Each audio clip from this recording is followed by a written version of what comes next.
அனைவருக்கும் வணக்கம். ஜனவரி 28, 29ஆம் தேதிக்கான current affairs தான் நம்ம பார்க்க போறோம். ஃபர்ஸ்ட் கொஸ்டின், 12வது உலக தமிழ் ஆராய்ச்சி மாநாடு எங்கு நடைபெற உள்ளது? Answer option B, Chennai. 12வது உலக தமிழ் ஆராய்ச்சி மாநாடு வந்து எங்கு நடைபெற இருக்கிறதுனா சென்னையில. ஸோ எப்போன்னு பார்த்தீங்கன்னா 2025 மே மாதத்தில் தான் நடைபெற இருக்கிறது. இது யாருடைய தலைமையில் வந்து நடைபெற இருக்கிறதுன்னு பார்த்தீங்கன்னா SRM பல்கலைக்கழக வேந்தர் பரிவேந்தர் தலைமையில தான் வந்து நடைபெற இருக்கிறது இந்த 12வது உலக தமிழ் ஆராய்ச்சி மாநாடு. இந்த மாநாட்டுல பாத்தீங்கன்னா உலக தமிழ் மொழிகளில் தமிழின் ஆளுமையும் தாக்கமும் என்ற தலைப்புல தான் வந்து நடைபெற இருக்கிறது. அதே பாத்தீங்கன்னா 11வது உலக தமிழ் ஆராய்ச்சி மாநாடு வந்து எங்க நடைபெற்றதுன்னா மலேசியாவுல. நெக்ஸ்ட், நாட்டின் முதல் முறையாக ட்ரோன் மூலம் இரத்தப்பை விநியோகம் செய்துள்ள மாநிலம் எது? Answer option B, Orissa. இப்போ ஒரிசா பாத்தீங்கன்னா ரத்தப்பை விநியோகம் செஞ்சிருக்காங்க. இதுல ஒரிசாவில் கோர்த்தா மாவட்டத்தில் தான் அமைந்துள்ள பொது சுகாதார மையத்திற்கு தான் வந்து புவனேஸ்வர் எய்ம் மருத்துவமனைகளுக்கு மூலயமா வந்து ட்ரோன் மூலயமா வந்து ரத்தப்பை வந்து கொண்டு செல்லப்பட்டது. இது வந்து நாட்டிலே வந்து முதல் முறையா ட்ரோன் மூலம் ரத்தப்பை விநியோகம் வந்து செய்யப்பட்டிருக்காங்க. நெக்ஸ்ட், மத்திய பட்ஜெட்டை தொடர்ந்து 6வது முறையாக தாக்கல் செய்ய உள்ளவர் யார்? Answer option C, Nirmala Sitharaman. இப்போ வந்து பிப்ரவரி மாதம் வந்து பட்ஜெட் தாக்கல் செய்ய போறாங்க. இது வந்து மத்திய நிதி அமைச்சர் தலைமையில 6வது முறையா வந்து மத்திய பட்ஜெட் தாக்கல் வந்து செய்ய இருக்காங்க. மத்திய நிதி நிலை அறிக்கை வந்து பாத்தீங்கன்னா பட்ஜெட்கான விதி வந்து 112வது விதி. இம்பார்ட்டன்ட் நியூஸ் பார்ப்போம். இந்தியாவில் வந்து அதிக முறை பட்ஜெட் தாக்கல் செய்தவர் யாருன்னு பாத்தீங்கன்னா மொரார்ஜி தேசாய். எத்தனை டைம்னா 10 முறை வந்து பட்ஜெட் தாக்கல் செஞ்சிருக்காங்க. இதே 9 முறை வந்து பட்ஜெட் தாக்கல் செய்தவர் யாருன்னா ப. சிதம்பரம். சுதந்திர இந்தியாவின் முதல் பட்ஜெட் தாக்கல் செய்தவர் யாருன்னா சண்முகம் செட்டி. குடியரசு இந்தியாவின் முதல் பட்ஜெட் தாக்கலை செய்தவர் யாருன்னா ஜான் மேத்தாய். 84வது அகில இந்திய அவை தலைவர்கள் மாநாடு எங்கு நடைபெற்றது? Answer option B, Maharashtra. இப்ப மகாராஷ்டிராவில் பாத்தீங்கன்னா 84வது அகில இந்திய அவை தலைவர்கள் மாநாடு வந்து நடைபெற்றது. குறிப்பா வந்து மும்பையில தான் நடைபெற்றது. இம்பார்ட்டன்ட் நியூஸ் பார்ப்போம்.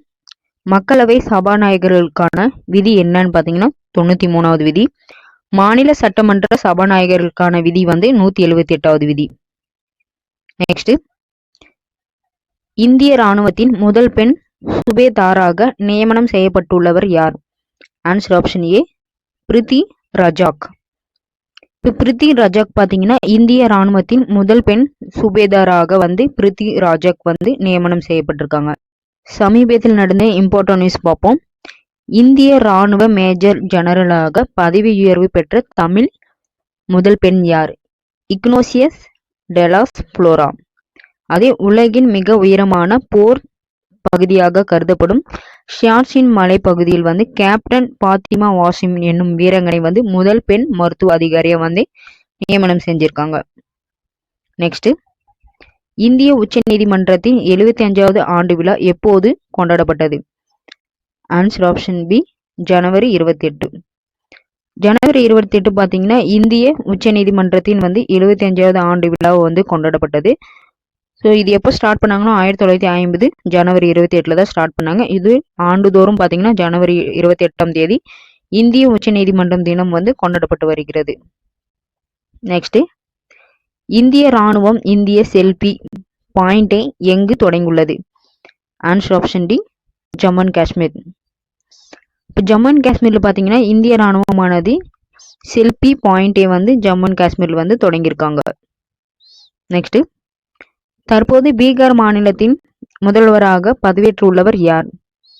Answer option C, Nitish Kumar. இப்ப நிதிஷ்குமார் பாத்தீங்கன்னா பீகார் மாநிலத்தின் முதல்வராக வந்து பதவியேற்றிருக்காரு. ஸோ இவர் எந்த கட்சியை சார்ந்தவங்க பாத்தீங்கன்னா ஐக்கிய ஜனதா தள கட்சி. இதோட தலைவர் தான் பாத்தீங்கன்னா நிதின்குமார் வந்து பதவியேற்றிருக்காரு. இவர் வந்து தற்போது பாத்தீங்கன்னா 9வது முறையாக வந்து முதல்வராக வந்து பதவியேற்றுள்ளார். துணை முதல்வரை வந்து யார் வந்து பதவியேற்றிருக்காங்கன்னு பாத்தீங்கன்னா சாம்ராட் சௌத்ரி, விஜய்குமார் சின்சா. இவங்க 2 பேருமே பாத்தீங்கன்னா துணை முதல்வரை வந்து பதவியேற்றிருக்காங்க. இம்பார்ட்டன்ட் நியூஸ் பார்ப்போம். என்ன கட்சியை வந்து சார்ந்தவங்க இவர் நிதிஷ்குமார்னா ஐக்கிய ஜனதா தள கட்சி. இதுக்கான சின்னம் பாத்தீங்கன்னா அம்பு. முதல்வரை வந்து தலைவராக கொண்ட அமைச்சரவை ஆளுநருக்கு வந்து தேவைப்படும் உதவி வந்து ஆலோசனை வழங்கல். இதுக்கான ஆர்டிகல் என்னன்னு பாத்தீங்கன்னா 163ல 1வது விதி. முதலமைச்சர் வந்து நியமனம் செய்யப்படுறதுக்கான விதி என்னன்னு பார்த்தீங்கன்னா 164வதுல 1வது.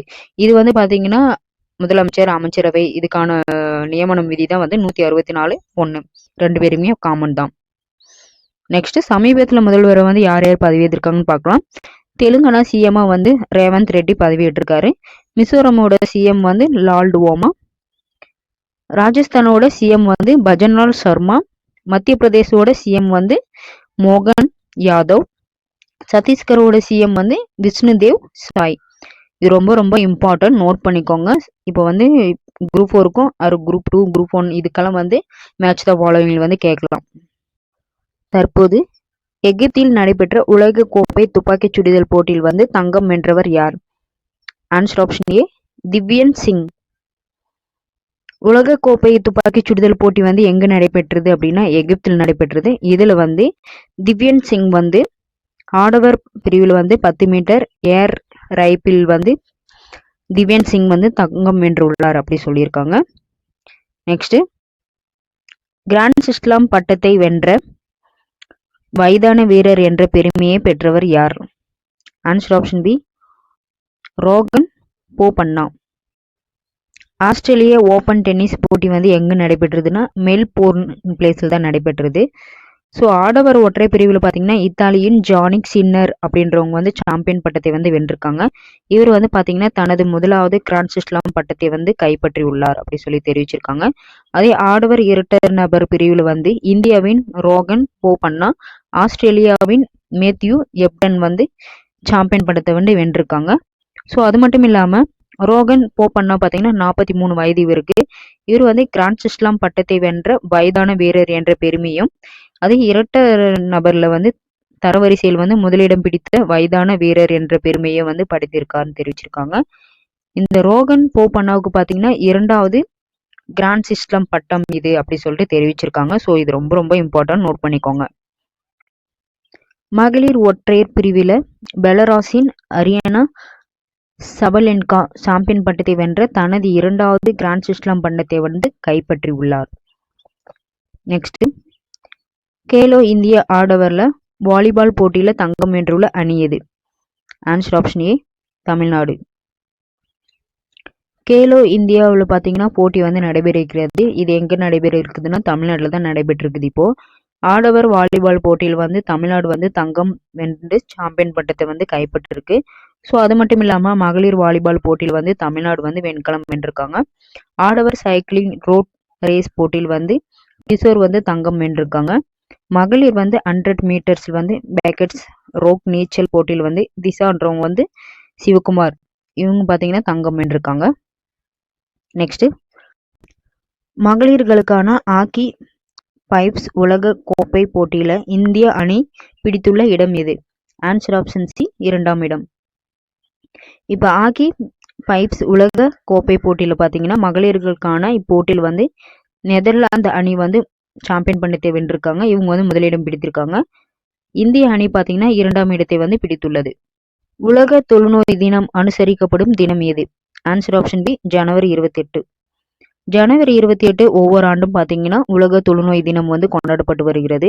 இந்த ஆண்டுக்கான கருப்பொருள் என்னன்னு பார்க்கலாம். பீட் லீ புரோசி. தரவு தனியுரிமை தினம் அனுசரிக்கப்படும் தினம் எது? ஆன்சர் ஆப்ஷன் சி, ஜனவரி 28. ஜனவரி 28 ஒவ்வொரு ஆண்டும் பார்த்தீங்கன்னா தரவு தனி உரிமை தினம் வந்து கொண்டாடப்பட்டு வருகிறது. இந்த ஆண்டுக்கான கருப்பொருள் என்னன்னு சொல்றது நோட் பண்ணிக்கோங்க, ரொம்ப இம்பார்ட்டன்ட். நெக்ஸ்ட், இந்திய செய்தித்தாள் தினம் கொண்டாடப்படும் நாள் எது? ஆன்சர் ஆப்ஷன் டி, ஜனவரி 29. ஜனவரி 29 ஒவ்வொரு ஆண்டும் பார்த்தீங்கன்னா இந்திய செய்தித்தாள் தினம் வந்து கொண்டாடப்பட்டு வருகிறது. ஃப்ரெண்ட்ஸ், இன்னைக்கான கொஸ்டின்ஸ் பார்ப்போம். 12வது உலக தமிழ் ஆராய்ச்சி மாநாடு எங்கு நடைபெற உள்ளது? Answer option B, Chennai. நாட்டில் முதல் முறையாக ட்ரோன் மூலம் இரத்தப்பையை விநியோகம் செய்துள்ள மாநிலம் எது? Answer option B, Orissa. மத்திய பட்ஜெட்டை தொடர்ந்து 6வது முறையாக தாக்கல் செய்ய உள்ளவர் யார்? Answer option C, Nirmala Sitharaman. 84வது அகில இந்திய அவை தலைவர்கள் மாநாடு எங்கு நடைபெற்றது? Answer option B, Maharashtra. இந்திய ராணுவத்தின் முதல் பெண் சுபேதாராக நியமனம் செய்யப்பட்டவர் யார்? Answer option A, Preethi Rajak. இந்திய உச்சநீதிமன்றத்தின் 75வது ஆண்டு விழா எப்போது கொண்டாடப்பட்டது? ஆன்சர் ஆப்ஷன் பி, ஜனவரி 28. இந்திய ராணுவம் இந்தியா செல்பி பாயிண்டை எங்கு தொடங்கியுள்ளது? Answer option D, Jammu and Kashmir. தற்போது பீகார் மாநிலத்தின் முதல்வராக பதவியேற்றுள்ளவர் யார்? Answer option C, Nitish Kumar. எகிப்தில் நடைபெற்ற உலக கோப்பை துப்பாக்கிச் சுடுதல் போட்டியில் தங்கம் வென்றவர் யார்? Answer option A, Divyan Singh. Grand slam பட்டத்தை வென்ற வயதான வீரர் என்ற பெருமையை பெற்றவர் யார்? Answer option B, Rohan Bopanna. Khelo இந்திய ஆடவர் வாலிபால் போட்டியில் தங்கம் வென்றுள்ள அணி எது? Answer option A, Tamil Nadu. மகளிர்களுக்கான ஹாக்கி பைப்ஸ் உலக கோப்பை போட்டியில் இந்திய அணி இடம் பிடித்துள்ள இடம் எது? ஆன்சர் ஆப்ஷன் சி, 2ஆம் இடம்.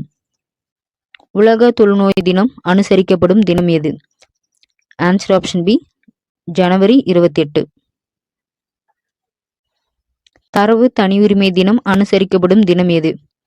ஆன்சர் ஆப்ஷன் சி, ஜனவரி 28. இந்திய செய்தித்தாள் தினம் கொண்டாடப்படும் நாள் எது?